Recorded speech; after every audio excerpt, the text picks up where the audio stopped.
हमारी पूरी पार्टी, हमारा पूरा कौम, पूरा सूबा जो है, ये अफ़गानिस्तान के जो सफ़ीर थे उसने हमारी कौमी तराने पे उठे नहीं है, उसकी हम पुरज़ोर मज़म्मत करते हैं। दूसरी, जनाब स्पीकर साहब, पीटीआई की सियासत जो है वो कुर्सी के लिए है और जनाब स्पीकर साहब दुगली पॉलिसियाँ हैं। हमें ना कौम को समझ आ रही है, ना हमें समझ आ रही है कि हम इनकी कौन से बयानिया को यकीन और उस पर यकीन करें। 2011 से स्टार्ट करें, 2013 पे, फिर कंटेनर के ऊपर एम्पायर की उंगली को देखें, फिर उसके बाद इमरान खान जब वज़ीर-ए-आज़म थे उसके साथ जनरल पेस बाजवा, उसके बगैर वो हुकूमत चला ही नहीं ले रहे थे और यहाँ तक के तलाक़ें भी इस्टेब्लिशमेंट के ऊपर हुई और यहाँ तक कि निकाह भी इस्टेब्लिशमेंट के ऊपर पिंकी पिरने के साथ हुआ है। जनाब स्पीकर साहब, हमारे भाई इधर हर वक्त कहते हैं फॉर्म 45 और फॉर्म 47, लेकिन जनाब स्पीकर साहब आप लोगों की तो निकाह भी फॉर्म 47 पे है। हम इस कौम के साथ, इस मुल्क के साथ जो पीटीआई ने किया, तहजीब के दायरे में हमारे नस्लों को एक ही हमारे पाकिस्तान में था कि हम अदब और तहजीब से खड़े होते थे और एक दूसरे के खातिर कर लेते थे, लेकिन अभी जो बयानबाजी होती है, जो बातें होते हैं, वो जो हमारे सियासतदान थे वो परेशान हो गए हैं कि ये पीटीआई ने कौन सी सियासत स्टार्ट की है। कभी तो कहते हैं कि इस्टेब्लिशमेंट के बग़ैर, फौजियों के बग़ैर, अगर वो जानवर है, अगर वो सियासत में ना करे, कोई सियासत ना करे तो वो जानवर है। ये उन आप ही लोगों की बयानियाँ है। फिर अगर पाक आर्मी के लिए आप लोगों ने ये स्पीचेस रखे हुए हैं, तो जनाब स्पीकर साहब जब सैलाब आते हैं तो कितने हमारे पुलिस होते हैं, लेकिन फिर भी हम आर्मी को कॉल करते कि आके हमें बचा लें। जब ज़लज़ला होता है तो आर्मी वाले आ जाते हैं, हमें बचाते हैं। जनाब स्पीकर साहब, अभी भी कोई अगर इधर ये साथ में कोई बड़ा मसला हो जाता है तो हमारा कोई पुलिस वाला नहीं होगा, हमारा कोई कौमी बंदा नहीं होगा, फौज के बंदे ही आएंगे और वही खड़े होंगे और वही बचाने के लिए हाजिर होंगे। जनाब स्पीकर साहब, सिंपल बताएं, पीटीआई वाले ये वक्त, कौम का भी वक्त ज़ाया ना करें, लोगों को भी इस तरह ना रखें कि ये जो सियासत कर रहे हैं ये कुर्सी के लिए कर रहे हैं और हमें वज़ीर-ए-आज़म की कुर्सी दे दें। ये इसी का सियासत है। वरना अगर आप लोग ये कहें कि हम चोरों के लिए चोर चोर, सबसे चोरी तो आप लोगों की हुकूमत में होती है और किसी और को हमें कहने की ज़रूरत ही नहीं पड़ती, खुद ही एक दूसरे के ऊपर इल्ज़ामात लगाते हो, खुद ही जो है एक को हटाते हो, दूसरों को लेकर आते हो। ये 2013 और 2014 से यही आ रहा है, यही आ रहा है 2013 से 2014 से कि इसने चोरी की, इसको हटा लिया। तो अब अपनी पॉलिसी को देखें, अपनी पॉलिसी को जनाब स्पीकर साहब देखें कि आप लोगों की ये दुगला पॉलिसियां कब तक होंगी। 9 मई में जो किरदार पीटीआई ने अदा किए, आप लोगों के, अगर हम पेशावर से स्टार्ट करें, रेडियो पाकिस्तान से स्टार्ट करें, सवाबी से स्टार्ट करें, कर्नल शेर खान के उस पर स्टार्ट करें कि उधर कौन गया है, तो हर जगह आपको फुटेज, बल्कि पीटीआई के अपने पेजों पे जो है उनकी तस्वीरें नज़र आएंगी। फिर ये कहते हैं कि हमने नहीं किया, हम वो नहीं थे, कोई और गुरु था। कम से कम वो रियासत मदीने के जो बातें करते थे वो ईमानदार तो बन जाओ ना, अपनी बातों पे तो झूठ तो ना बोलो, अपनी बातों पे तो कड़े हो जाओ। जनाब स्पीकर साहब, ये जितना भी ये टाइम 4 दिन आप लोगों ने स्पीचों के लिए दिए हैं और नेक्स्ट आप कर रहे हैं, आपके अपने साथी आप लोगों का साथ नहीं दे रहे हैं, वरना उनकी जो स्पीचेस है वो निकाल के दे के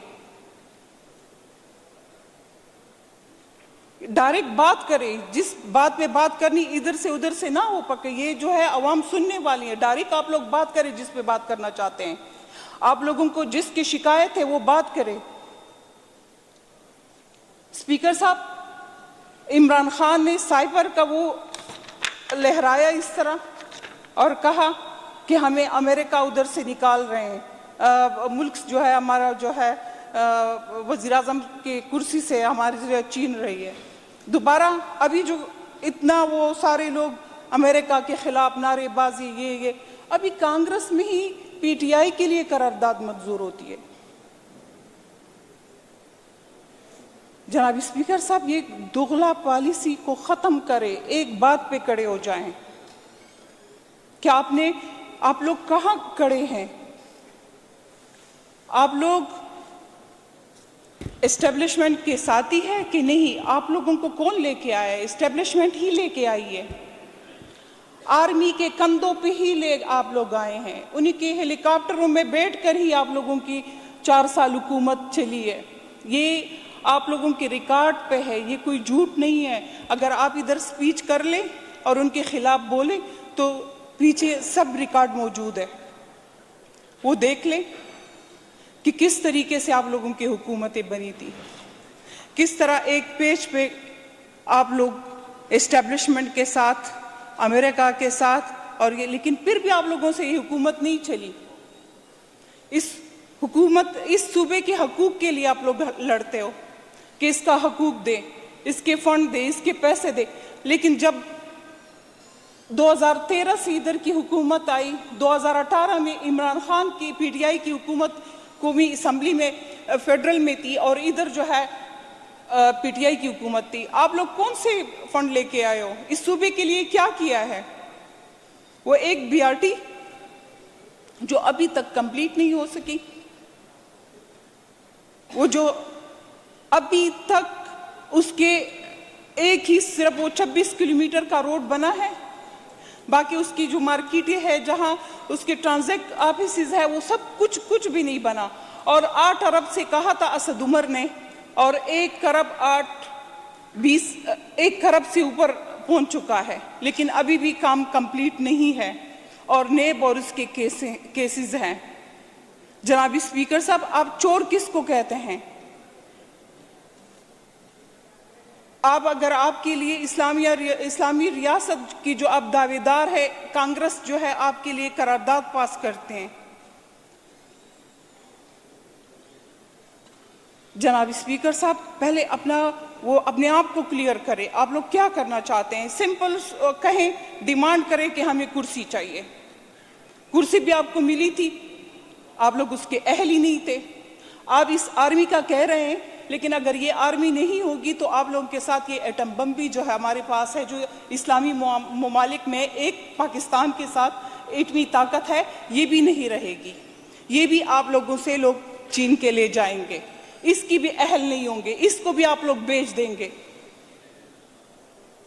बाकी फंडों के और चीज़ों का आप देख लें कि आप लोगों ने लास्ट 1947 से लेके 2013 तक जो कर्जा लिया था इस सूबे के लिए, उसके ट्रिपल 800 अरब डॉलर से ज्यादा आप लोगों ने ले लिया है।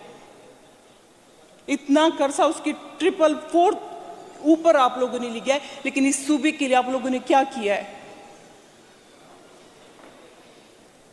जनाब स्पीकर साहब, मेरे ख्याल से न कौम का वक्त ज़ाया करें, न सूबे का वक्त ज़ाया करें, और न अपने वोटरों को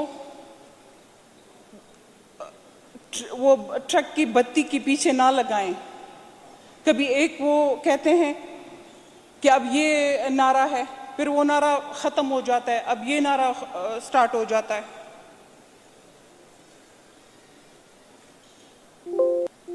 फिर वो दूसरा नारा लगाना स्टार्ट कर देता है, फिर उसी नारे को जो है आप लोग एक्सेप्ट कर लेते हो, उसी पे वो काम दोबारा कर लेते हो, फिर कोई और नारा अपने लिए स्टार्ट कर लेते हो।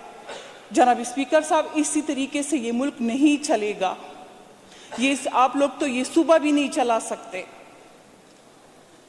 ये तीसरा टेनेवर है, इसके बाद भी आप डिलीवर ना कर सके। अभी भी आप लोगों की गुड गवर्नेंस नहीं है, अभी भी आप डोल बाजों की बातें करते हो। आप लोग उस बात पे, पूरी कौम, हम सब इस पे शर्मिंदा है जिस तरह ये बातें हैं। लेकिन मैं गंडापुर साहब को कसूरवार नहीं ठहराती, क्योंकि उनका लीडर जो है वो उसने एक नानी के साथ किसी वक्त भी उठ के शादी की थी, तो वो भी ये सोच सकता है। उसको किसी की इज्जत का ख्याल नहीं है, तो ये बोल सकते हैं, हर किस्म से बोल सकते हैं। अपनी बहन बेटियों का अगर ये इसी तरीके से हमारे इस्लाम में है, जिस तरीके से करोगे उसी तरीके से आपके साथ होगा। तो जिस तरह ये बोल रहे हैं कि हम लाहौर जा रहे हैं, जरा जाएं तो। सनाउल्लाह साहब आपका इंतजार कर रहा है उधर, पता नहीं फिर आप लोगों के साथ क्या होगा। वो बैठा हुआ है औजार के साथ, फिर आपके साथ क्या होगा वो उधर आप देख लेंगे।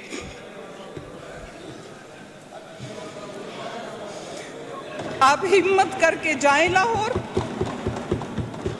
और आके भी बताएं, तो फिर देखते हैं कि क्या होता है।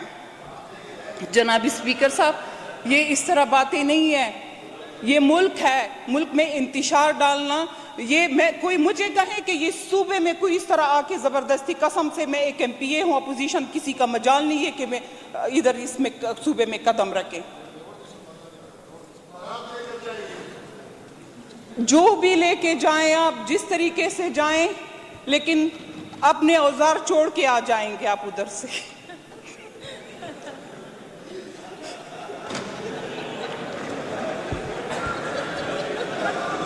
जी जी मैडम, माइंड अप कर ले। आप लोग जिस अंदाज से स्पीच करते हो, जिस तरह बातें करते हैं, बातें सबको आते हैं, और इससे बढ़ के आप लोगों को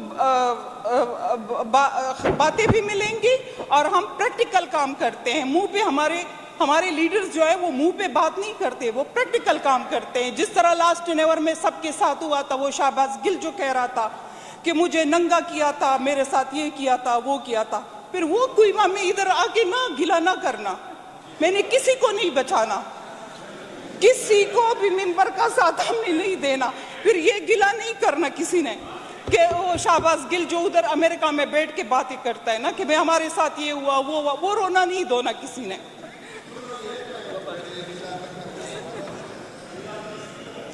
मैं बिल्कुल सबकी तरफ से बोल रही हूँ,